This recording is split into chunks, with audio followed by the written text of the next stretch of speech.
سلام سلام زخبركم تخاتلتي حقري تي في كمي توعلو حصر زبله زعبا حيزه مصي لخو زدما بزعبا زي زلو ناي صمدو زبلو زلو املكيته ناتي تعزبتي ويد ما ناتي ريتو خبي مصي زلهم زخم زلو عينتا محرتا بي مالتي ازمل اختي ناب توم نز صمدو زغاو زلو بعل اول سعيد زركبهم نعو زلاخو اكلاتن ناب اتوم زخيد ملختي مجمرا صمدو زبلو زلو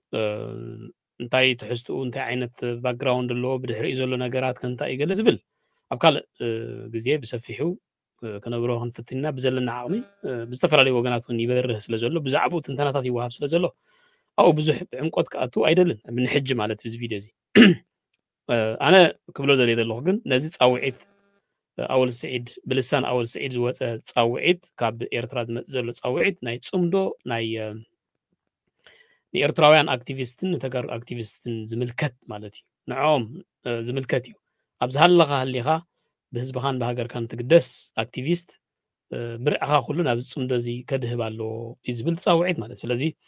نتغارو ጥራሕ ዘይኮነ نيرتراويان اكتيفيست سون يملكتنا እዩ مالتي صاوعيت زي ስለዚህ አነ ናተይ ናይ ብውልቀይ ከም ናይ ሚድያ ሰብ ከም ተነጣጣፊ ኣብ ማሕበራዊ መራኸቢ ከም ጋዜጠኛ ኣነ ዓይነታ ምሕረታብ ነዚ ጻውዒት ናይ ኣወል ስዒድን ንኣወል ስዒድ ናይ ዝለኣኹ ኣካላት ናይ ዓዲ ሃሎም ነዚ ጻውዒት እዚ ተቐቢለዮ ኣለኹ ነዚ ጻውዒት እዚ ግን ቅድመ ኩነት ከኣለኒ ነዚ ጻውዒት ናይ ኣወል ስዒድ ተቐቢለዮ ኣለኹ ቅድመ ኩነት ግን ኣለኒ ቅድሚ ነቲ ጻውዒተይ ተቐቢለ ናብቲ ጽምዶ ኢንጌጅ ቅድሚ ምግባረይ ንዓይ ቅድመ ኩነት ኣለኒ ከምቲ ንሳቶም ዘቐምጥዎ ቅድመ ኩነት ከም ዝግበር ቅድሚ ሕጂ ዝነበረና ንሓደ ሕድና ንባሃሎ ዝነበርና ወጊድና ፍልልያትና ንጎኒ ገዲፍና ሕጂ ግን ናይ ከምዚ ዓይነት ኩነታት ስለ ወሪዱ ዘሎ ኩላትና ብሓደ ኮይና ፀላኢ ክንምክተሉ ንኽእለሉ መንገዲ እዩ ገለ ዝብል ዝተፈላለዩ ቅድመ ኩነታትን ካልኦትን ዘቐምጡ ዘለው ኣነ ከዓ ከም ናይ ሚድያ ሰብ ነቲ ዕድመ ተቐቢለ ኣለኹ ምክንያቱ እቲ ጽምዶ እንታይ እዩ ዝብል ሰላም ንምርጋጽ ኣብ ዞባ ሰላም ንምርጋጽ ዲሞክራሲያዊ ጽምዶ ንኽተል ኣለና እዩ ዝብል ወይ ንጽዋዕ ኣለና ጻውዒትና ነቕርብ ኣለና እዩ ዝብል ኦኬ ስለዚ ንሕና ንቃለሱ ዘለና ንሰላምን ዲሞክራሲን እዩ ካልእ ተኣምር ኣይበልናን ስለዚ ነዚ ኣብቲ ዞባ ኣብ ኤርትራን ከባቢኡ ዘሎ ሃገራትን ምስ ትግራይ ምስ ህዝቢ ትግራይ ድማ ብፍላይ ሰላም ንምፍጣርን ዲሞክራሲ ንምስፋንን ዝግበር ዘሎ ጽምዶ ካብ ኮነ ንቕበሎ ከመይ ደይ ንቕበሎላ ኣነ ብዘይ ኣዋላዋል ነዚ ጻውዒት እዚ ክቕበሎ እየ ግን ቅድመ ኩነት ኣለኒ ሱቕ ኢለ ከምቶም ተገሪዞም ዝኸዱ ብስምዒት ዝኸዱ ጽምብር ዝበልዎ ነቲ ደንበ ህግደፍ ክሳብ ውሽጢ ኤርትራ ከይዶም ሃለውለው ዝበሉ ምስቲ ውድዓውነትን ኩነታትን ዘይከይድ ከምኡ ዓይነት ምቕባል ኣይኮነን ዝናተይ ምቕባል ናተይ ቅድመ ኩነት ኣለዎ ሰብ ዝተረድእ ይረዳእዮ ንዓይ ቅድመ ኩነት ኣለኒ ማለት ነዚ ጻውዒት እዚ ተቐቢልና ንሕና ኣነ ከም ናይ ሚድያ ሰብ ንልዕሊ 15 ዓመት ኣብዚ ሚድያ ዝነጥፍ ፀናሕኹን ዝነጥፍ ዘለኹን ከም ደላይ ፍትሒ ኣንጻርቲ ኣብ ኤርትራ ዘሎ ስርዓት ዝቃለስ ዘለኹ ሰብ እየ እዚ ከዓ ኣብ ኤርትራ ሰላምን ዲሞክራሲን ክሰፍን ፍትሒ ክረጋገጽ ዝብል ኣምር ሒዝና ኢና ንቃለስ ዘለና ስለዚ እዚ ኣፕሮች ሒዞሞ መፅኦም ዘለው ሰላምን ዲሞክራሲን ንምስፋን እንተኮይኑ ክንቅበሎ ኢና እንተኮይና ደይ ንቕበሎ ድሕርዚ ኣብ ትግራይ ዝተኻየደ ኩናት ድሕርዚ ማልያ ዘይብሉ ህልቂት ዘኸተለ ኩናት ውዕል ፕሪቶርያ ክውን ኮይኑ ኣብ መንጎ ብልፅግናን ትግራይ ናይ ሰላም ስምምዕ እንድሕር ተኸቲሙ ድሕርዚ ኣብ ዝሓለፈ ናይ ኩናት ትግራይ 2 ዓመት 3 ዓመት ብሸነኽ ደንበ ተቃውሞ ኣብ ክልተ ዝመቐለ ኣብ ጎኒ ትግራይ ወይ ድማ ትግራይ ትስዕር ነኖ ኣብ ጎኒ ሰራዊትና ዝክብል ዝፀንሐ ኣካል ካልእ መርገፂታት እንተወሲዱ ሕሉፍ ሓሊፉ እቲ ኣብይ ኣሕመድ ጆኖሳይደር ምዃኑ ዝጉስጉስ ዝነበረ ሓይሊ ኣብይ ኣሕመድ ጠቕላላ ካብ ኢሳያስ ዝኸፍእ ህልቂት ኣብ ልዕሊ ህዝቢ ትግራይ ዝፍፅም ዘሎ ኢሉ ዝገልጽ ዝነበረ ጉጅለ ወይ ድማ ኣካላት ምስ ኣብይ ኣሕመድ ኮፍ ኢሎም ብዛዕባ ኣብ ኤርትራ ክመጽእ ዝኽእል ቃልስን ኣብ ኤርትራ ክመጽእ ዝኽእል ለውጥን ኣብ ኤርትራ ክመጽእ ዝኽእል ዲሞክራሲን ሰላምን ክዛተዩ ኮፍ ኢሎም كاب كالو نحنا كاب إيرترا زملص ناي سلامن ديمقراسن مركوس زغبره تصاوعت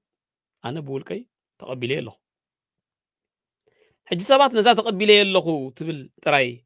حيزكم كال مرداتا خيحز أنا قدم خنت علني زبل زلو إزي قدم خنت زقا انتاي እዩ ዝብል ነዚ ኣነ ዝቐምጦ ቅድሚ ኩነት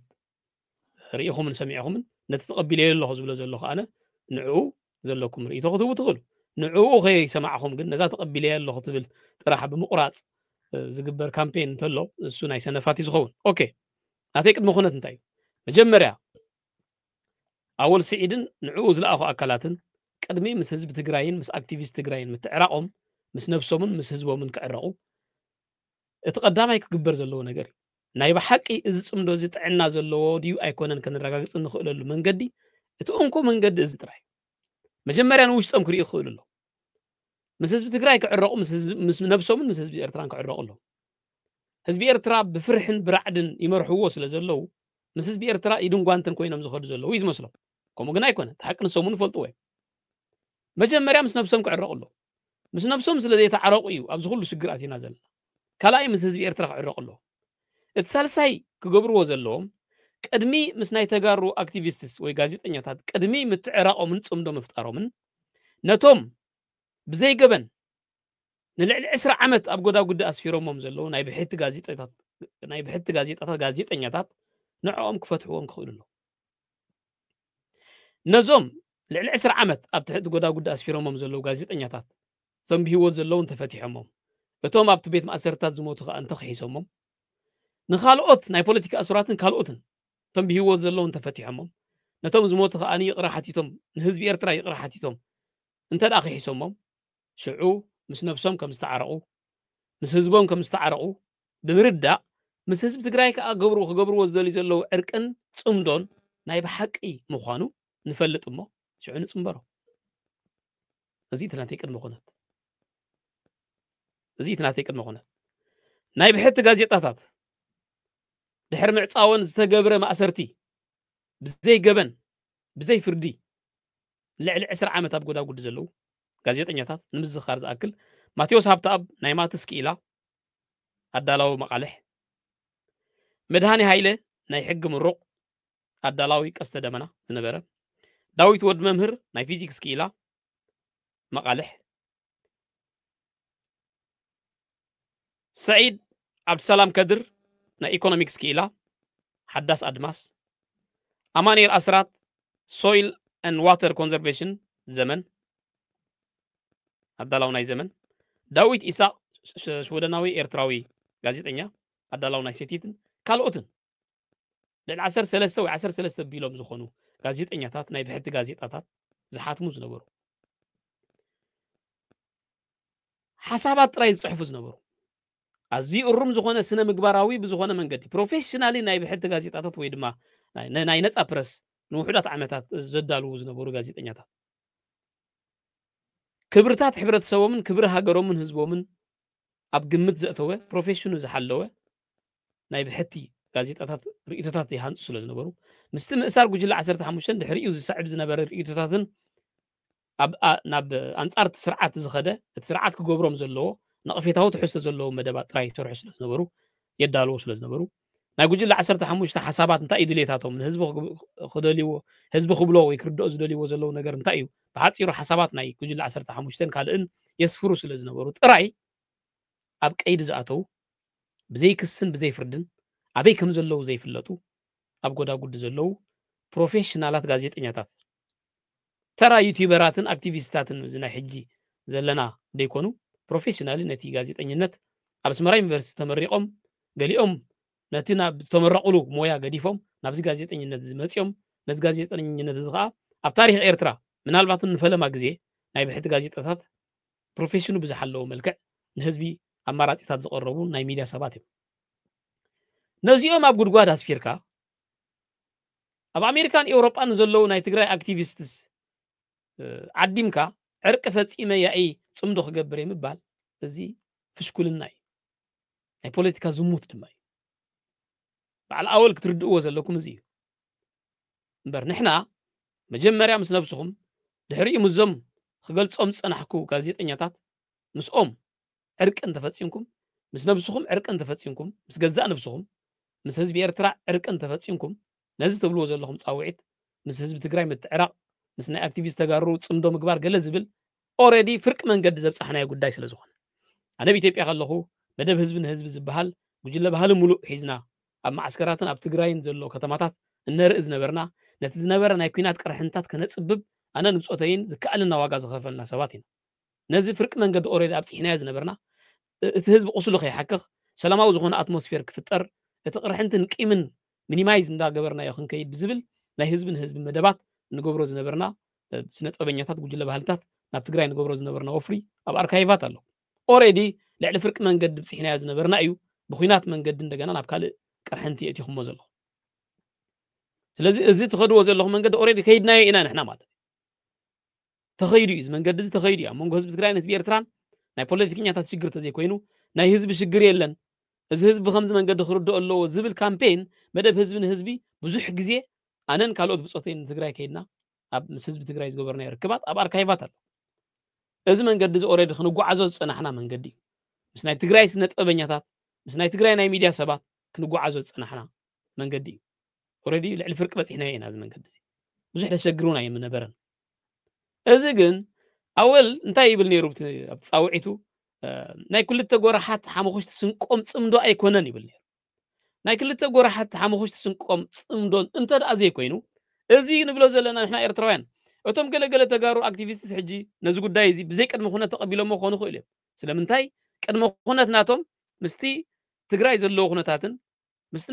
ናይ ትግራይ ፖለቲካዊ ኩነታትን እዮም ዘካይድዎ ምስኦም ዘጣዓምዎ በዓል ሰብ ሰኣነሰብ ቅድመ ኩነት ዝገብርዎ እቲ ኣብ ውሽጢ ትግራይ ዘሎ ኩነታት እዩ ንዑ እዮም ርኩስ ዝገብሩ 89 ዓመታዊት ጉዳይ ናይ ትግራይ ምስ ማእከላይ መንግስቲ ምስ ኢትዮጵያ ወይ ድማ ምስ ማእከላይ መንግስቲ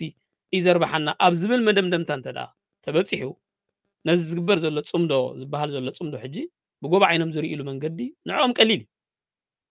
ወላ ሓንቲ ፀገም የብሎም ኣብ ክልተ ረጊፆም ፀንሑ ሞ ናብ ተዘርብሖም ክዘዝቡ ባህርያዊ እዚ ናይ ፖለቲካ ኩነታት ስለዚ ሳቶም ቅድመ ኩነት ዝገብርዎ እቲ ናይ ትግራይ ኩነት ህላው እዩ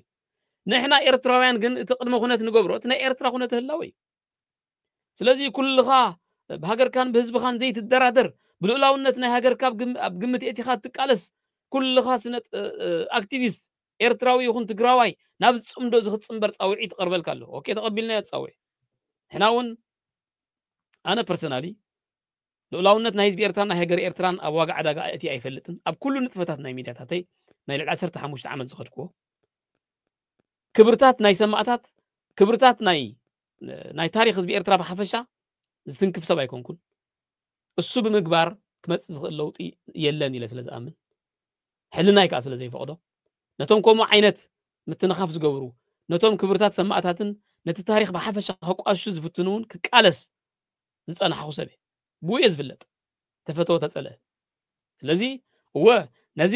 ልኡላውነት ናይ ኤርትራ ናይ ህዝቢ ኤርትራን ኣብ ሓደጋ ወይ ኣብ ዋጋ ዕዳጋ ከየእተና ክብርታት ሰማዕታትና ኣብ ዋጋ ዕዳጋ ከየእተና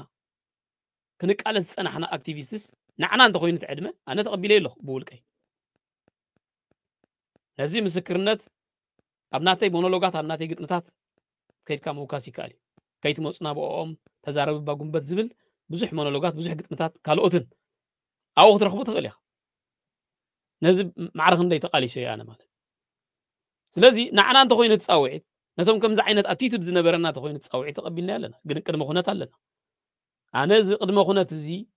ከምቶም አክቲቪስት ተጋሩ ተቐቢልና ኣለና ባሕሪ ክንበኩም ኢና ብልና ኣለዉ መተንፈሲ ክህቡና እዮም ስለዚ ንቕበሎ ጽባሕ ንጎውን ኣስመራ ክትርእና ትኽእሉ ኢኹም ንኣወል ስዒዱን መቐለ ክትርእይዎ ትኽእሉ ኢኹም ዝብሉ ዘለዉ ኦኬ ናቶም ቅድመ ኩነት ካሊእ እዩ ወይ ናቶም መለክዒታት ወይ መስፈርትታት ካሊእ እዩ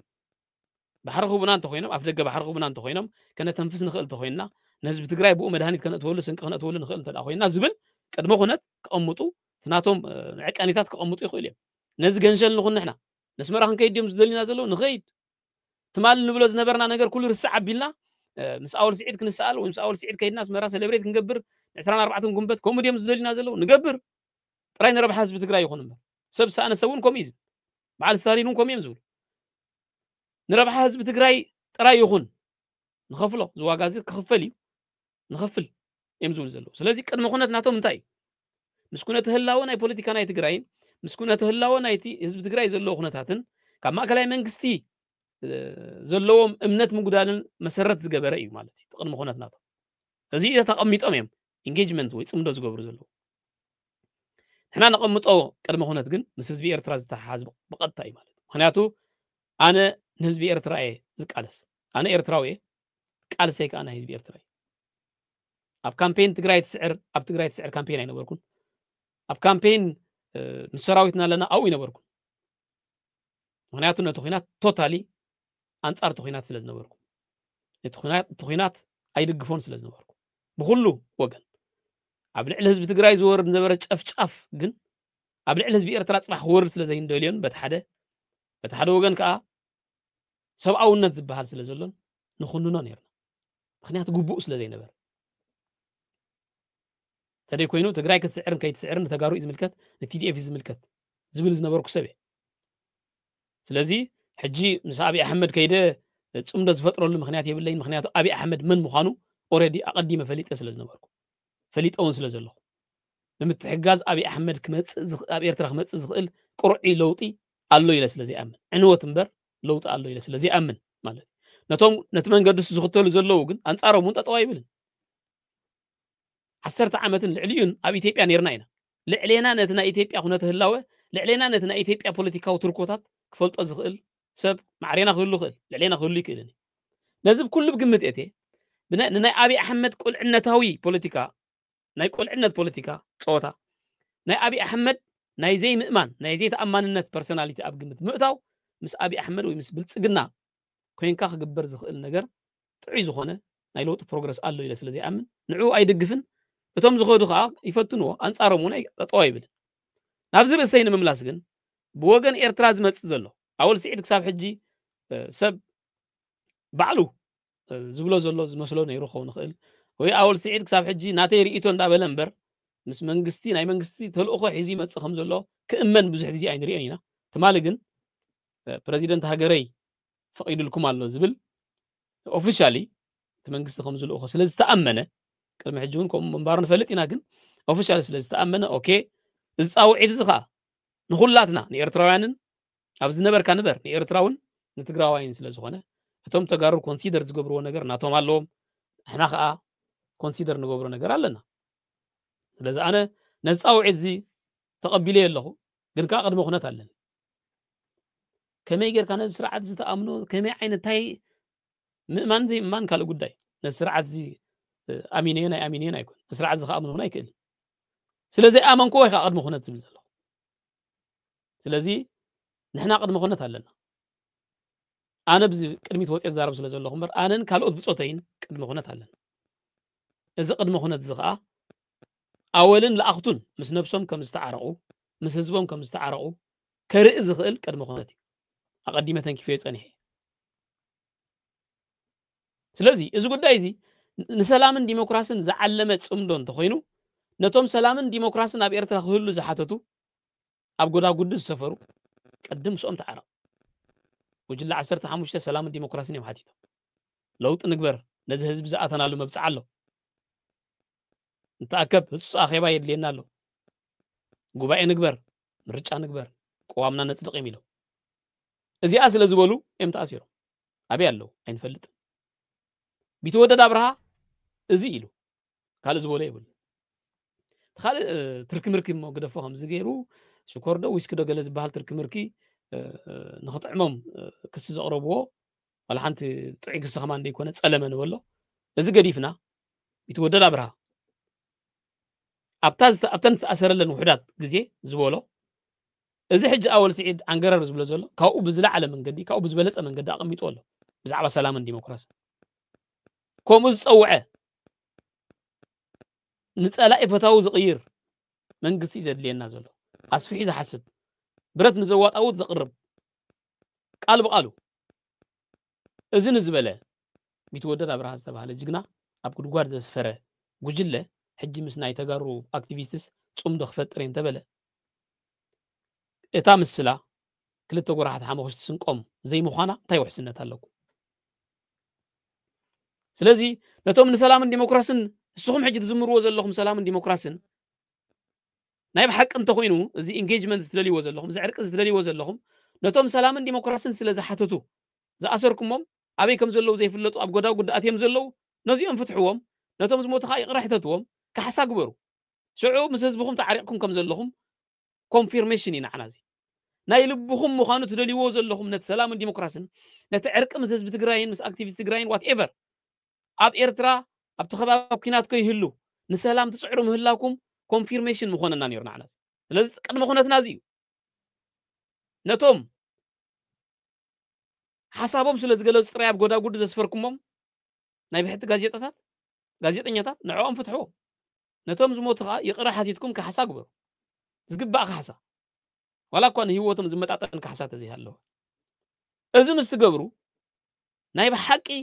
እዚ ዝደልይዎ ዘለዉ እንተ ኩነታት ገዲድዎም እንተ ተረዲእዎም ምስ ነብሶም ተዓሪቖም ናይ ብሓቂ እዮም ዝደልይዎ ዘለዉ ነዚ ዕርቂ ናይ ብሓቂ ንህዝቢ ኤርትራ ሰላም ከምፅሉ ይደልዩ ኣለዉ ዝብል መደምደምታ ክንህብ ንገብረና ሽዑ ነዚ ዕድመ ንፅምበሮ ማለት እዩ ስቕ ኢሉ ብጥቕልሉ ከሎ እቲ ዕድመ ኣይንቕበሎን ኢና ከምዚ ከም ስለ ዘይገበርኩም ኣይንቕበሎን ኢና ካብ ምባል ኦኬ ተቐቢልና ኣለና ግን ቅድሚ ኩነት ኣለና ንብል ኣለና ስለዚ መልእኽቲ እዚ ናብ በዓል ኣወል ክበፅሕ ኢና ንደልዮ ናብ ኣወልን ለኣኽቱን ክበፅሕ ንደልዮ ንስኻትኩም ሰይጣውንቲ ኢኹም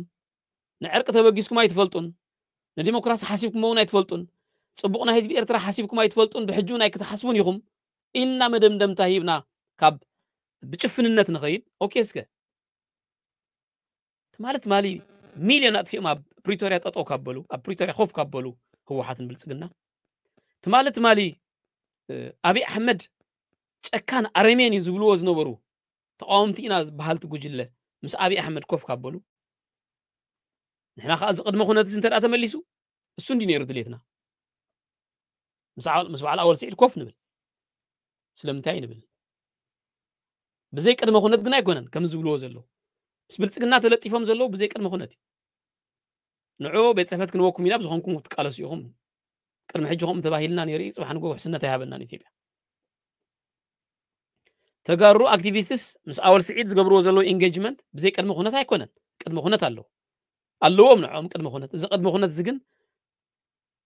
ብረብሓ ናይቲ ህዝቢ ትግራይ ብረብሓ ናይቲ ዝልእኾም ዘሎ ጉጅለ ናይ ቲፒኤልኤፍን ምርኩስ ዝገበረ እዩ ንሕና ከዓ ረብሓና ነቐምጥ ቅድመ ኩነትና ነቐምጥ እዞም ሰባት እዚኦም ወይ ካብ ኤርትራ ዝመጽእ ዘሎ ናይ ጽምዶ ጻውዒት ናይ ሰላምን ዲሞክራስን ጻውዒት ሓቅነት ከም ዘለዎ እንረጋግጸሉ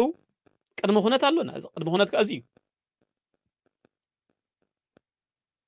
መራሕቲ ሃይማኖት ናይ ፖለቲካ እሱራት ስነ ጥበበኛታት ካብ ጉጅለ 15 ካብ ቢትወደድ ኣብርሃ ክሳብ ጉጅለ 15 ካብ ጉጅለ 15 መራሕቲ ሃይማኖት ካብ ኩሉ ሃይማኖታት ካብ መራሕቲ ሃይማኖት ናይ ብሕቲ ጋዜጠኛታት ካብ ናይ ብሕቲ ጋዜጠኛታት ክሳብ ትማሊ ናብ መስዋዕቲ ዝተዳረገ ብርሃነ ኣብርሀ ሓብትና ሲሃም ዓብዱ ካልኦትን ዝኣመሰሉ ክሳብ ትማሊ ምስ ናይ ትግራይ ኩነታት ዝተሓሓዝ ከም ዝገርኩም ዶ ከም ዝፈፂምኩም ተባሂሎም ዝተኣስሩ ኣበይ ከም ዘለዉ ዘይፍለጡ ካልኦት ሽሞም ዘይፍለጥ ግን ኣበይ ከም ዘለዉ ዘይፍለጡ ንዓሰርታት ዓመታት ኣበይ ከም ዘለዉ ዘይፍለጡ ኣብ ትሕቲ መንግስቲ ኣለዉ ብዝብል ምስምስ ጥራይ ስድራ ቤታቶም ደቆም ኣበይ ከም ዘለዉ ዘይፈልጡ ንምንኣሰይ ሓወይ ሓዊስካ ማለት እዩ مناسي حوي أبيكم زلين فلت لا عسرت عمد غير له أزيم فتحوه قدم زيم تعروا جبني يقول لهم عندي جبنت اللهم أفردي قربوا بفرد ملك عند خوينا أوريدي لعلتي كتفردوهم تحسبوا كمان أوريدي تأثيرهم يمتي عمتها كأو أو تيهم من كان محرتنا يباني جندحان نتم بهوت زلوه نركب لهم أو تصوم بزي قد جمر زبيتاوي لو تقدر تخون كقدم بزي قد جمر حزب خان أبدأ جزء أكتيفيستين كسعبك ناس تخرج زلها إنجيجمنت كسعبه كونتريبيت كجبر أنت خوينو قدم ببيت كأي قد جمر نايب حق مخانو تتبقيسكم مزل لهم لوطي نحليت حزب إرترا مخانو قبل بخم تتعيسكم له نايب حق نتحزب إرترا رهوا ختصفنوا له تبقيسكم مهلاكم كأ نعنا ملكت مخاننا شو نحنا زلوا قفت مفت مقداف نابتن هزبي إرترا زربح سلام ديمقراطية هزبي إرترا هاجر إرترا كمتصنا بزخ البروجكت نخنصنبر دحرا ينبل تقبلنا لنا تصاوعت كنا بلال قدم خنت قنا لنا إذا قدم خنت زلوا من كاين كاي خاصي قدم خنت تقرب تخوين تملسي سهم يخم توم ناي قدم توم زيت الوطو توم تعبيثنياتات توم زعبا هزبي إرترا حاليهم زيت فلطو توم كلتا قرحات حامخش تسنقوم اب زبل بروجكت رقيصكم زلهم يخم مالتي مين يخاص قدم خنت تقرب زبل تعبيت انت لخوين كوم تخوين تملسي تدي كوينو أنا هذا ترى أكتيفيستي ويد مغازيتنيا نابانا زتكورت صاوعت سلازلو صاوعت زي كاب زقبلو سبات حدا أنا ግን ቅድመ ኹነት ካለን ምክንያቱ እቲ ቅድመ ኹነት እቲ ዘቃልሰኒ ዝነበረ ክሳብ ሕጂ ዘቃልሰኒ ዘሎ ስለ ዝኾነ ንዓይ ዘቃልሰኒ ዘሎ ኣብ ኤርትራ ፍትሒ ክሰፍን ኣብ ኤርትራ ፍትሒ ክሰፍን ምልክታት ክርኢ እንተኾይነ እዞም ዝብሎም ዘለኹ ቅድመ ኹነታት ኣነን ብፆተይን ብድሕረይ ዘለዉ ብፆተይን ኣብ ውሽጢ ኤርትራ ዘለውን ኣብ ከባቢኡ ዘለውን ከይተረፉ ማለት ነዚ ቅድመ ኹነት እዚ ነቐድም ኣለና ስለዚ ኣብ ቤትካ ዘለዉ ብዘይ ገበን ዓመታት ዝተኣሰሩ እሱራት ሒዝካ ምስ ኣብ ትግራይ ዘለዉ ጋዜጠኛታት ከም ድሌትኩም ክትኣትዉ ክትወፁ መንግስተይ ፈቒድሎ ኢልካ ስለ ተዛረብካ ክሰምር ኣይክእልን እዩ ቅድም እንዶ ነቶም ኣብ ጎዳጉዲ ዘለዉ ከም ድሌቶም ንቤቶም ክኣትውን ክወፁን ኣፍቅድሎም ኣወልን ለኣኽቱን መጀመርያ እንዶ ነዞም ናይ ብሕቲ ጋዜጣታትን ናይ ፖለቲካ እሱራትን ክወፁ ክኣትዉ ናይ ሕክምና ዕድል ክረኽቡ እንዶ ፍቐዱሎም ቅድም መጀመርያ እንዶ ነዞም ኣበይ ከም ዘለዉ ደይፍለጡ مسوار نبلو نحنا مالتي تصويرهم زلون من أسي حوي حويس قبل الله أبيكم زلو لعل 10 عمت أطفيهم زلهم لازم نفنوهم نسدرهم ندير راخبو أتو خوت عند فقدوا لهم قدم شعو نايتجار أكتيفيست كأتون كوتون أنت فقدكم يمحر لكم مالت ولا هذا بتقرايون قبل بوم نزل سلام الديمقراطية يدليو ولو سلازم هزبهم كو خمسة عينة حرقتات ناقبرو ኣብ ህዝቦም ዘሎ ማተሓዛብ ኳ ዝቕይሩ ዘለዉ ስለዚ ዝመጽኦ ዘሎ ኣፕሮች ዘጠራጥር የብሉን ናይ ብሓቂ ማለት ስለዚ የርባሓና እዩ ዝብል መረዳእታ ዋላ ብወገን ህዝቢ ትግራይ ሙሉእ መረዳእታ ክህሉ ንሕና ከኣቶም ኤርትራውያን ንበሃል ኣብ ኤርትራ ፍትሒ ክሰፍን ንቃለስ ዘለና ሙሉእ እምነት ክህልወና ሞ ነፅምዶ ክንፅምበሮ እንተኮይኑ እዚ እንደግበሩ ኣብ ኢድኩም ዘሎ ቀሊል ኮይ ኣብ ኢድኩም ኮይ ዘሎ ብሓንቲ ስልክ ኣሲርኩሞም ንኹሎም ብሓንቲ ስልክ ኣፍትሕዎም እንዶ እዚ ኳ ቢድኩም ይዘሎ ዋል መንገድ ዘድልየውን ኣይኮነ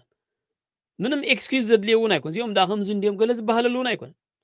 እቶም ብሂወት ዘለዉ ክንርክበሎም ዝፍትሕዎም ቅድም ድሕሪኡ ዝመፅእ እቲ ኣብ ኤርትራ ክህሉ እንደልዮ ትካላዊ ስራሕ ምስ ቅዋም ዝተሓሓዝ ዝብል ሽዑ ድሕሪኡ ብዝተፈላለየ ናይ ፖለቲካ ክኢላታት ናብ ዘተ ክቐርብ ክእል ቀዳምነት ግን እዚ ምልክታት እዚ እንደርኡ ኢና ቅድም ተዘይኮይኑ ኤርትራ ብዕፁታ እሱራታ ብዕፅዋቶም ኣብ ትሕቲ ጎዳጉዲ ከለውስ ምስ ኣብ ስግር ማዕዶ ዘለዉ ናይ ትግራይ ኣክቲቪስትስ ጽምዶ ፈጢርካ ከም ድሌትኩም ክትኣትዉ ክትወፁ ምዃንኩም ፕረዚደንት ይፈቒድልኩም ኣሎ ምባል እቲ ኣብ ትግራይ እውን ነዚ ጽምዶ እዚ ግድሆታት ዝገጥሞ ዘሎ ሓደ እዚ ኣብ ልዕሊ ህዝቦም ዝኾነ ይኹን ናይ ፍትሒ ምልክት ዘይረኣዩ ምስ ህዝቢ ትግራይ ዝገብርዎ ጽምዶ ጥዕና ይህልዎኒ ዝብል ኮንሰርን ዘሎ ኣብ ትግራይ እውን ተቐንዲ እዚ መጀመርያ ብቤትኩም ስለ ዘይጀመርኩም ከመይ ጌርና ንኣምነኩም ከመይ ጌርና ንኣምኖም ዝብል ካብ ትግራይ ዝወፅእ ዘለውን እዚ እዞም ናይ ትግራይ ኣክቲቪስትስ ኣብ ግምት ዘእትውዎ ነገራት ኣሎ እኳ እንተኾነ ግን እቲ ህዝቢ ኣብ ግምት ዘእትዎ ቀንዲ እቲ እምነት ዝብል ከመይ ጌርና ንህዝቦም ኣብ ከምዚ ዓይነት ፀላም የእትዮም ዘለዉ ክንዚ ዝኣኽሉ እሱራት ዘለዎ ሃገር ዝኾነ ይኹን ናይ ምሕረትን ናይ ምፍታሕን ምልክት ዘይረኣየት ምስ ህዝቢ ትግራይ ኤንጌጅመንት ክትገብር ከመይ ኢልና ንኣምን ስለዚ ነቲ እምነት ክትሃንፅዎ ነቲ ምትእምማን ክትሃንፅዎ ኣለኩም ጥር ኢልካ ፅምዶ ብዝብል ምስ ሓደ ክልተ ኣክቲቪስት ተራኺብካ ዝፍጠር ሰላምን ዲሞክራሲን የለን መጀመርያ ምስ ነብስኻ ተዓረቕ ሽዑ ምስ ህዝብኻ ተዓረቕ ምስ ህዝብኻ መተዓረቂ ዝኾነካ ማቴርያላት ብዙሕ ኣለካ ባዕልኻ ዝፈጠርካ ይቐድሚ ሕጂ ንምእሱራት ፍታሕ እሱ ኢና ንደሊ ፍትሒ ኣብ ኤርትራ ክሰፍን ኢና ንደሊ ኦቨርናይት ዝመፅእ ለውጢ የለን ፕሮሰስ ምዃኑ ይርዳእና እዩ ከምቶም ጭፉናት ኣይኮንና ንብል ኣለኹ ከምቶም ውሑዳት ጭፉናት እዚኦም ዳ ከምዚ እንዲኦም እዚኦም ኣብ ፀለመ ዝውዕሉ ከምኡ ይኮንና ሎጂክ ኣነ በቲ ሎጂክ እየ ዝኸይድ سب يفتوي يطلع أبي إرترا overnight لو تخ مسايكل process ولا إسياس تقالي دليت فتحنا بهال أتينا overnight أبي إرترا كله سموز خونه يكلم process ديمقراطي سلام process زير دأنا جن نايجم ماروتات نتسلام ديمقراطي كتجمرو نايجم مارو ملكتات جن overnight كتقبر تخليها نابنت 24 قنبت يمتصال 24 قنبت معلتنا صنت هاجر إرترا لولاونتا كاب سرعة إثيوبيا زرقاقصت له علتي نزز كحدا يكون بز علت ز مخنيات بمقبار ندو قدمتهم ناي تግራይ أكتيفيستس ناب إرترا مእታውኩም ነቶም ኣብ ጎዳጉዲ ዘለው ኣብ ዝተፈላለዩ ቤት ማእሰርታት ዘለው ብዘይ ገበን ዝተኣሰሩ ብናትኩም መረዳእታ ገበን ገይሮም እዮም ትብልዎም ተኾንኩም ውን ልዕሊ እኹል ዓመታት ዝተኣሰሩ ንዕኦም ፍትሕዎም እንደነዚኦም እንታይ እቲ ዝኽልክለኩም ነዚኦም ንምፍታሕ ንሱ ኮይና ንብል ዘለና እሱራትና ይፈትሑ ህዝብና ይርሃዎ ሽዑ ፖለቲካዊ ሕርያታት ክርኢ እዚ ኢና ኮነ ንብል ዘለና ፖለቲካዊ ሕርያታት ፖለቲካዊ ትካላት ዝብል ብፕሮሰስ ዝመጽ ኣብ ኢድኩም ዘሎ ኦቨርናይት ክትገብርዎ ትኽእሉ ነገር ግን ኣሎ ኣወልን ለኣኽቱን ቅድሚ ኩነትና እዚ ፍትሕዎም ዘም እሱራት ኣብቲ 24 ጉንበት ፈቲሕኩም ኣምጽኦም ኣብቲ ስቴድየም ኣምጽኦም ኣው ጥዕንኦም ይርከቡ ቶም ብሂወት ዘለው ፍትሕዎም ጥዕንኦም ይከታተሉ ምስ ስድራ ቤቶም ይራኸቡ ነቶም ኣብቲ ጎዳጉዲ ኣብቲ ኣሰርኩሞም ጎዳጉዲ ዝሞቱ ከዓ ይቕራሕ ተትዎ ካሕሳን ስድራ ቤቶም ግበሩ ካብዚ ይጅምር ጅማሮ ናይ ሰላምን ዲሞክራሲን ናይ ሓደ መንግስቲ ካብዚ ይጅምር ናይ ብሓቂ መንግስቲ ኮይኑ ምሕረታት ክገብር ሰላምን ዲሞክራሲን ከስፍን ብዝገበሮ ቅድሚ ሕጂ ዝተፈላለዩ ኤክስኪውዝ ኩናት ዶ እገዳ ዶ ገለበልዎ ዋላ ቅቡል ተዘይኮነ ነዚ ከም ኤክስኪውዝ ኣቕሪብካ ሕጂ ግን ሓድሽ መንፈስ ሒዝና ንብገስ ኣለና ኣብ ጎረባብትና ናብ ሃገርናን ሰላምን ዲሞክራሲን ክሰፍና ኣለዎ ዝብል ፕሮጀክት ናይ ጽምዶ ሒዝና ንኸይድ ኣለና ክትብል ተኾንካ ቅድም እዚኢኻ ትገብር ናይ ጅማሮ ምልክት ካ በሃል እዚ እሱራት ኢኻ ትፈትሕ ኣብ ኤርትራ ናይ ቁጠባ ተኣምር ኣብ ሓደ ለይቲ ክትፈጥር ኣይትኽእልን ኢኻ ኣብ 30 ገለን ዓመት ዝተረመሰ ቁጠባ ኣብ ሓደ ለይቲ ክትፈጥሮ ኣይትኽእልን ኢኻ ኤሌክትሪክ ኣምጽኡ ማይ ኣምጽኡ ብሓደ ለይቲ ክበሃል ኣይክእልን እሱ ኣብ ዝሓለፈ ድምር 30 ዓመት ዝተገብረ ናይ ኣካይዳ ውዝልና ዘምጽኦ ሳዕቤን እዚ ኦቨርናይት ክኾን ኣይክእል ኦቨርናይት ዝኸውን ምልክት ግን ኣሎ ፍትሕዎም ዘም እሱራት እዚ ምልክታት እዩ እሱራት እንተፈቲሕኻ ኣብ ኩሉ እስር ቤታት ዘለዉ እሱራት እንተደኣ ፈቲሕኻ ኣብ ኤርትራ ሰላምን ዲሞክራሲን ከተስፍን ተበጊስካ ምህላውካ ጅማሮ እዩ ማለት ነዚ ጅማሮ እዚ ከዓ ምስ ረኣና እቶም ኣክቲቪስትስ ንበሃል ነዚ ፕሮጀክት እዚ ሓደ ብሓደ ሕቶታትና እናቕረብና ክንጽንበሮ ኢና ህዝቢ ትግራይ እውን ብዓይኒ ጥርጣረ ዝርኦ ዘሎ ነዚ ጅማሮ እዚ ወይ ነዚ ጽምዶ እዚ ብዓይኒ ጥርጣረ ዝርኦ ዘሎ ኣብ ኤርትራ ዝኾነ ይኹን ናይ ለውጢ ምልክት ማእልያ ዲፕሎማስያት እሱራት ዘለዋ ሃገር ዝኾነ ዘቤታዊ ለውጢ ከይገበረት ምስ ትግራይ ጠሪላ ትገብሮ ዘላ ጽምዶ ጥዕና የብሉን ዝብል ኮንሰርን ስለ ዘሎ ስለዚ እዚኣ ከይገበርካ ትግበር ጽምዶ ናብታ ክልተ ጎርሓት ሓሙኽሽቲ ስንቆም እያ ትወስደና ማለት ስለዚ ነዚ ኣፕሮች እዚ ክንቅበሎ እንተኮይንና بدحر أول سعيد زلوا أكل كجبرو زلوا على أول سعيد مسنجرس مخانون فلتينا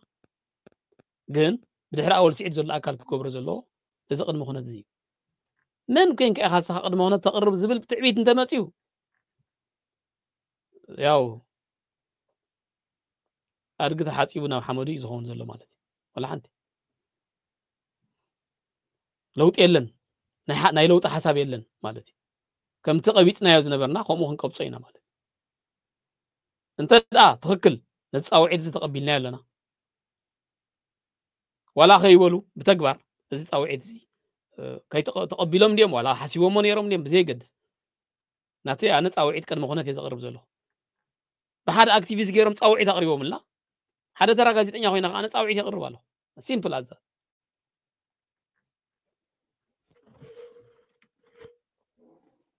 ስለዚህ መን ኮይነ ኣነ ሓደ ኤርትራዊ ክብርታት ናይ ህዝቢ ኤርትራ ኣብ ግምት የትዩ ሉላውነት ናይ ህዝብና ሃገርን ኤርትራ ኣብ ግምት የትዩ ናይ ሰማዕታትን ናይ ታሪኽን ህዝቢ ኤርትራ ኣብ ዋጋ ዓዳጋ ከየእቶ ወይ ከየናሸወ ንለውጢ ኣብ ኤርትራ ለውጢ ክህሉ ፍትሒ ክነግስ ሕግን ሕጋውነትን ኣብ ኤርትራ ክህሉ ክቃለስ ዝጸንሕን ዝቃለስ ዘሎን ክቃለስ መደብ ዘለዎን ሓደ ጋዜጠኛ ወይ ናይ ሚድያ ሰብ ወይ ድማ አክቲቪስት ዘቅርቦ ዘለኹ ጻውዒት ነቲ ጻውዒት ሰሚዐ ነቲ ጻውዒት ተኸቲለ ዘቅርቦ ዘለኹ ጻውዒትን ናይ ቅድመ ኩነት ጻውዒትን ስለዚ ሕራይ ተቐቢልና ያለና ጆይን ክንገብሮ ኢና ካልእ ዝሓሸ ኣማራፂ ስለ ዘየለ ኢልካ ኢልካ ዳይቭ ምግባር ደይኮነ ቅድመ ኩነት ግን ኣለና ትብል ተሰማዕ ኣይትሰማዕ ብዘይገድስ ከምቲ ኣወል ዝበሎ ገለገሊኦም ዝግ ኢሎም ብትዕዝብቲ ይርእይዎ ኣለዉ ነዚ ጽምዶ ገለገሊኦም የናሽውዎ ኣለዉ ገለገሊኦም ከተቐቢሎም ኣለዉ ብል ነይሩ ወ ኣነ ሓደ ካብቶም ዝግ ኢሎም ክርእይዎ ዝጸናሕኹ እየ ምክንያቱ ኣብቲ ዞባ ካልእ ኣማራፂ ኢኻ ትደሊ ኣማራፂ ካልእ ዝሓሸ ኣማራፂ ምስ ትስእን ድማ ነዚ ጻውዒት እዚ ትቕበሎ ምናልባት ጀኒን ከይከውን تقبله ما كن كده مخونات كتقرب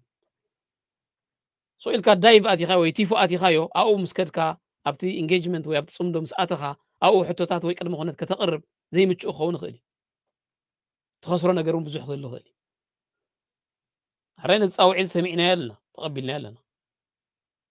كن كده مخونات على سلازي إذا قد مخونات زي أنت لا تمليسو أبي إرتراز بيتا ولو تتات كبر جماروتات أنت لا تجيرو أسرات لا تفتحهم ده يوم تفي إذا الأسرات تتفتحهم بيوتهم زلوا خنركب لهم نخلوا من قدي حكم إنه من سدرابيتهم كريون زخلوا من قد أنت لا تفتحهم أنت لا تفتحهم يتخالق هاي كحصة هاي تكالا وسرح هاي قوام زبل أبروسس كسرح خير زبل إمنت كهلونا يجبر ماله نحريو نحنا نزي إنجيجمنتس وينتصم دوزي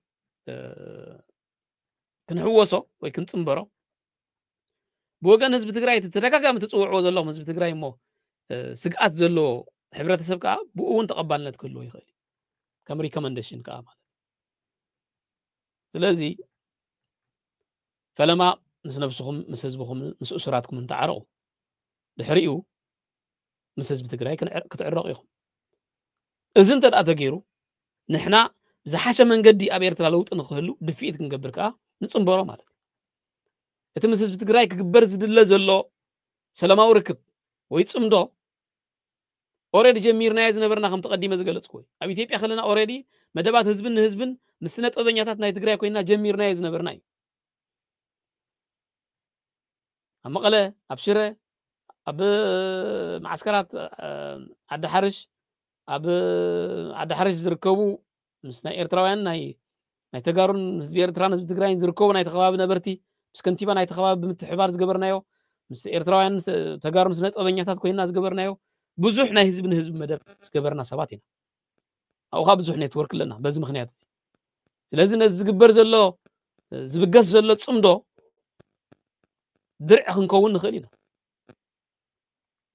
نزجبر زلوا تصمدو بس حشة من قدي بروجرس نخنجبر كنحجز نخلينا ግን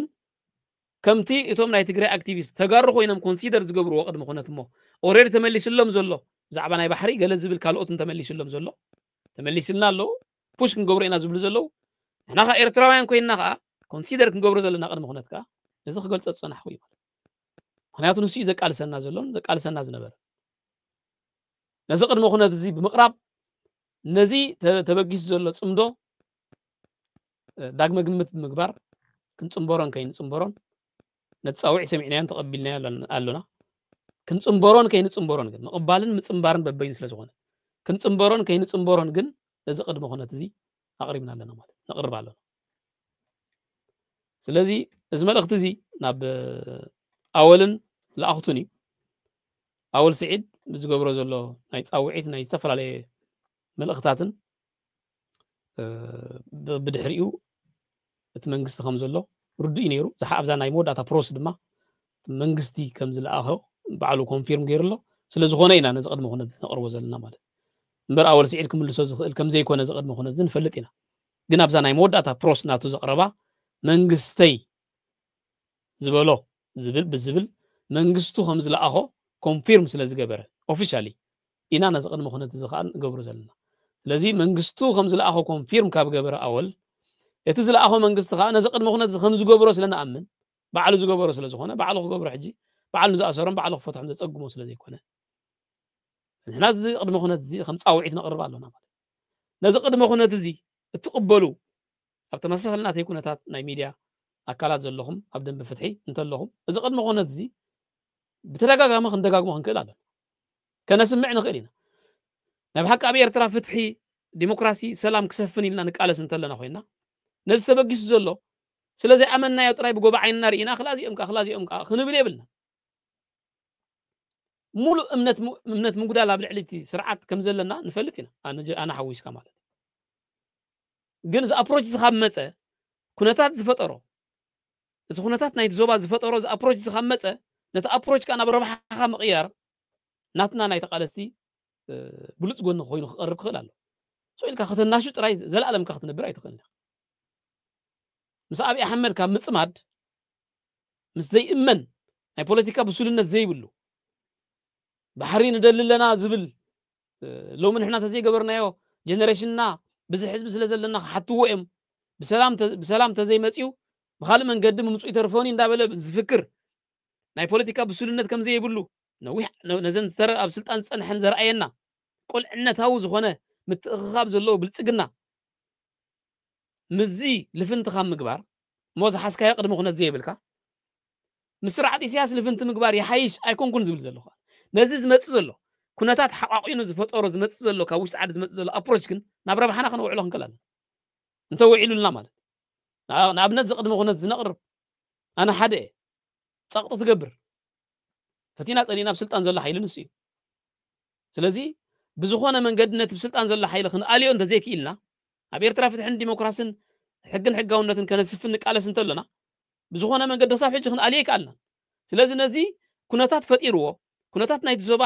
ጎፃጉፅዎ ዝፍጠር ዘሎ ኣፕሮች ካብ ውሽጢ ዓዲ ዝፍጠር ዘሎ ንዕኡ ናብ ረብሓና ክንቅይሮ ክንክእል ኣለና ሲምፕል ኣዛ ኢልካ ደሪቕካ ይንበርኒ ምእንቲ እቲ ኣብ ኤርትራ ዘሎ ህዝቢ ክመፆ ዝኽእለሉ ለውጢ ናይ ሰላም ሃዋህውን ኣሎ እንተኮይኑ ቸክ ምግባር ፅቡቅ እዩ ግን ከዓ ብሽፉን ኢልካ እቶ ተባሂልካ ኣቱ ኣቲኻ ነቲ ሓደ ፀሊምካ ነቲ ሓደ ንኢድካ ነቲ ሓደ ወዲስካ ምውፃእ ደይኮነ ከምዚ ገሊኦም ዝገበርዎ ቅድሚ ዝሓለፈ ወርሓት ነዚ ኣፕሮች እዚ በዚ መንገዲ እዚ ኢንሲስት ክትገብሮ ክትክእል ኣለካ ቅድሚ ኩነት ተቕርብ ፃውዒት ኣቕርብ ፃውዒት ቀሪብና ኣሎ ፃውዒትና ከዓ ነቕርብ ሱራትና ይፈትሑ ኣብ ኤርትራ ዘቤታዊ ለውጥታት ይጀመር ጅማሮታት ይገበሩ ቅድም ድሕሪ ነዚ ፅምዶ እዚ ዝያዳ ንኽጉልብት ናብ ፖለቲካዊ ትካላዊ ኩነታት ናብ ቀዋማውን ሕጋውነትን ንኽጉልብት ሽዑ ኢንጌጅ ንገብር ምስ ህዝቢ ትግራይ ዝግበር ሰላማዊ ዕርቅታት የገድሰና እዩ ልዕሊ ማንም የገድሰና እዩ ፅዒርናሉ ኢና ኣባላሽኹሞ ነይርኩም ዳ እምበር ነቲ ዝፀዓርናሉ ኣባላሽኹሞ ሕጂ ከዓ ኣፕሮች ትገብሩ ኣለኹም ኦኬ ናይ ጥዕና እንተኮይኑ ንፅምበሮ ከመይ ነይ ንፅምበሮ ግን መጀመርያ ናይ ለውጢ ጅማሮታት ካብ ውሽጢ ዓዲ እዩ ዝጅመር ንሕና ኤርትራውያን ስለ ዝኾንና ብዛዕባ ኤርትራውያን ኮይንና ኢና ነዚ ፅምዶ ዝንሪኦ ኤርትራውያን ስለ ዝኾንና ኤርትራውያን ኮይንና ኢና ነዚ ናይ ፅምዶ ፃውዒት እንሪኦ ኮንሲደር ንገብሮ ባሕሪ ኮንሲደር ኣይንገብርን ኦሬዲ ናይ ባሕሪ ወነንቲ ኢና ኤርትራውያን ስለ ዝኾንና ካልእ ኮንሲደር ንገብሮ ኮሪደር ገለመለ የለን ንሕና ኮንሲደር ንገብሮ ኣብ ኤርትራ ሰላምን ዲሞክራስን ፍትሕን ክሰፍን ሕግን ሕጋውነትን ክሰፍን እዩ ካልእ ኣይኮነን ስለዚ እዚ ከዓ ነቶም ብዘይ ሕጊ ነቶም ብዘይ ፍርዲ ተኣሲሮም ዘለዉ ብምፍታሕ ይጅምር እዚ ከም ሓደ ጅማሮ ክንወስዶ ንኽእል ኢና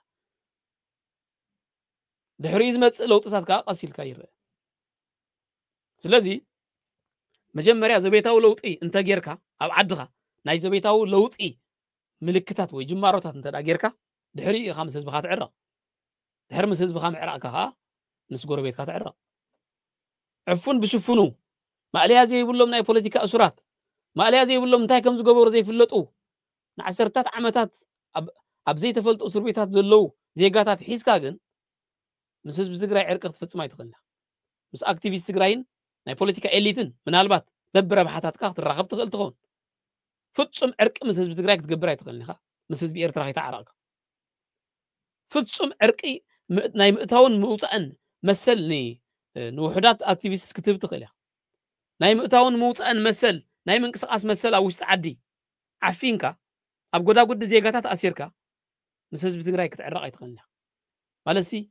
ሰረት የብሉ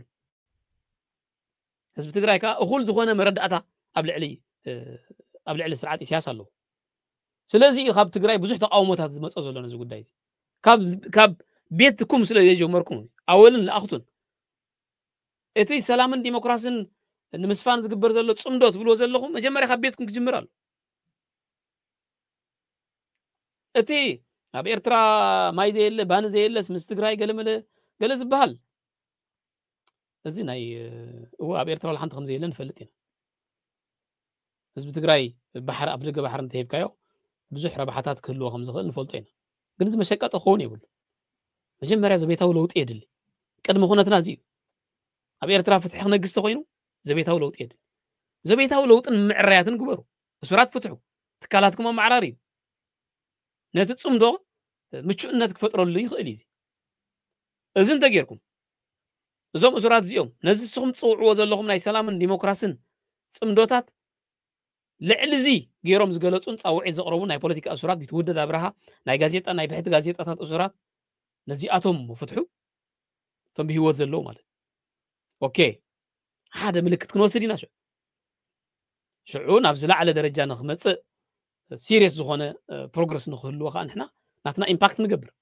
ብወገን ህዝቢ ትግራይ እውን ተቐባልነት ይህልዎ ተኣማንነት ይህልዎ ተስፋ ህልዎ ማለት ስለዚ ህዝቢ ትግራይ ካብ ምስ ከምዚ ዓይነት መንግስቲ ኣብ ኤርትራ ፍጹም ሕጊ ኣብ ዘይብሉ ፍርዲ ኣብ ዘይብሉ ማልያ ዘይብሎም እሱራት ኣብ ዘለዎ ኢኮኖሚያዊ ዝኾነ ምድኻም ዘለዋ ሃገር ኣብ ዘሎ መንግስቲ ንዕርቂ ክፅውዖ ከሎ ትማሊ ኣብ ኩናት ምስኡ ዝነበረ ንዕርቂ ክፅውዖ ከሎ ነዚ ብጎባ ዓይኑ ብምጥማት ወይ ነዚ ነፂጉ ምስ ማእከላይ መንግስቲ ዘለዎ ርክባት ከዛይድ ክሓስብ ባህርያዊ ምክንያቱ ዝተለወጠ ነገር የለ ዝተለወጠ ነገር ኣብ ኤርትራን ኣብ ዞባዝን ሰላማውን ዲሞክራሲያውን ጽምዶ ንምግባር ተበጊስና ኣለና ጥራሕ ዝብል ጻውዒት እዩ ዘሎ እዚ ከዓ ብሓደ ኣክቲቪስት ዝግበር ዘሎ ጻውዒት እዩ እዚ ሕጂ እቲ ተኣማንነቱ ይጎድል ኣሎ ማለት ስለዚ ብህዝቢ ትግራይ ብወገን ህዝቢ ትግራይ ተኣማንነት የብሉን ንሕና ከዓ ከም ኤርትራውያን ኮይንና ክንሪኦ ከለና ተኣማንነት የብሉ ምክንያቱ ዝረኣናይ ምልክት የለን ስለዚ እዚ ኣብ ላዕሊ ምትግጋም ከይከውን እዚ ኣብ ላዕሊ ዝገለጽክዎ እንተ ደኣ ተግባራዊ ኮይኑ ንሕና ተስፋ ክህልወና እዩ ዘይልወጥ ነገር የለን ሕጂ ተረዲእዎም እዩ እቲ ኩነታት ጎፃጒፁ ናብ ከምዚ ዓይነት ኣፕሮች ኣምፂዎም ኣሎ ስለዚ ነዚ ኣፕሮች ንሕና ከዓ ንጠቐመሉ ዝብል ተስፋ ብምሕዳር ኣትሊስት እሱራትና ተፈቲሖም ዓብ ነገር እዩ ምልክት ንርኢ ብዙሓት ከዓ ይዓስልዎ ብዘይ ዝኾነ ምልክት እኳ ብዙሓት ኣብዚ ናይ ትግራይ ትስዕር ካምፔን ኣብዚ ናይ ኩናት ብዙሓት ነቲ ደንበ ተቃውሞ ገዲፎም ናብ ህግደፍ ናባኻትኩም ዝመፁ ብዘይ ዝኾነ ምልክት ኢልካ ብህልኽ ምልክታት እንተደኣ ተራእዩ ኣብ ኤርትራ ዘቤታዊ ምልክታት እንተደኣ ተራእዩ ካብ እሱራት ምፍታሕ ጀሚርካ ዝግበር ለውጥታት እንተደኣ ተራእዩ ንምንታይ ንሕና ኣፕሮች ነዚ ኣፕሮች ዘይንቕበሎ ስለምንታይ ንሕና እኮ ኤርትራውያን ኢና ካብ ኤርትራ ዝመፅእ ካብ ወገን ኤርትራውያን ዝመፅእ ኣፕሮች እንተሎ ኮይኑ ኣነ ብወገነይ ካልኦት መሳርሕተይን ክንቅበለሉ ዘይንኽእለሉ ምክንያት የለን ኣብ ጸልማት ክንነብር ኣይንደልን ኣብ ፍጹም ቅርሕንትን ጽልእን ተሸሚምና ክንነብር ኣይንደልን ገበን ዝፈጸመ ጽባሕ ንጎ ብሕግን ሕጋውነትን ዝርአ ጉዳይ ምእንቲ ህዝብን ምእንቲ ሰላምን ዲሞክራስን ፍትሕን ግን ክንገብሮ ዘይንኽእል ሕድገታት የለን ክህልው እውን የብሉ ኢልካ ኣብ ጭፍንነት ኮይንካ ዝነብር ኣብ ጽልእን ቂምን ጥራይ ተሸፊንካ እዚኦም እንዳበልካ ጸለመ ጥራይ እንዳገበርካ ዝኸይድ ፖለቲካ የለን ፖለቲካவும் ይኮነ ስለዚ እንተ ብውዲ እንተ ብግዲ እንተ እቲ ፖለቲካ ናይቲ ኩነታት ጎፃጒፁ እንተ ዳግመ ግምት ተገይሩ እዚ ዓይነት ኣፕሮች ክመጽእ ከሎ ንህዝቢ የርብሕ ድዩ ዘቤታዊ ፍታሕ የምጽእ ይቅድም ዘቤታዊ ለውጢ ኣሎ ይቅድም ዝብል ቅድመ ኩነትና ንርኢ ዘለና ማለት ስለዚ ኣብ ኤርትራ ዘቤታዊ ለውጥታት ክመጽእ እንተ ደኣ ገይርኩም ካብ እሱራት ምፍታሕ ጀሚርካ ዝመጽእ ዘቤታዊ ለውጢ እንተ ደኣ ገይርኩም ነዚ ኢንጌጅመንት ኣልዒልኩሞ ዘለኹም ነዚ ዕርቂ ምስ ህዝቢ ትግራይን ምስ ኣክቲቪስት ትግራይን ኣልዒልኩሞ ዘለኹም ክንድግፈሉ ዘይንኽእለሉ ምክንያት የለን ምክንያቱ ከም ተቐዲመ ዝገለጽክዎ ብመደባት ህዝብን ንህዝብን ነዊሕ መንገዲ ዝተጓዓዝናሉ ጉዳይ እዩ ማለት ስለዚ መጀመርያ ምስ ነብስኹምን ምስ ህዝብኹምን ምስ እሱራትኩምን ተዓረቑ እሱ ምስ ትገብሩ ምልክታት ምስ ረኣና ንሕና ነዚ ኣበጊስኩሞ ዘለኹም ናይ ጽምዶ ኢንጌጅመንት ወይ ድማ ናይ ጽምዶ ኣፕሮች ክንጽምበሮ ኢና ማለት እዩ እዚ ቅድመ ኩነት እዚ ግን ጻውዒት ኣለና እዚ ጻውዒት እዚ ናብ ኣወልን ለኣኽቱን ክበጽሕ ናይ ኩልኹም ምትሕብባር ናይቶም ነዚ ሰናይ ድሌት እዚ እትደልይዎ ጻውዒትና እዩ ማለት እዩ እዚ ጻውዒት እዚ የቕርብ ኣለኹ ناي حجي أبز خودي سلام نحنا نبوتاتنا من يا إريترا قاعد خدكوني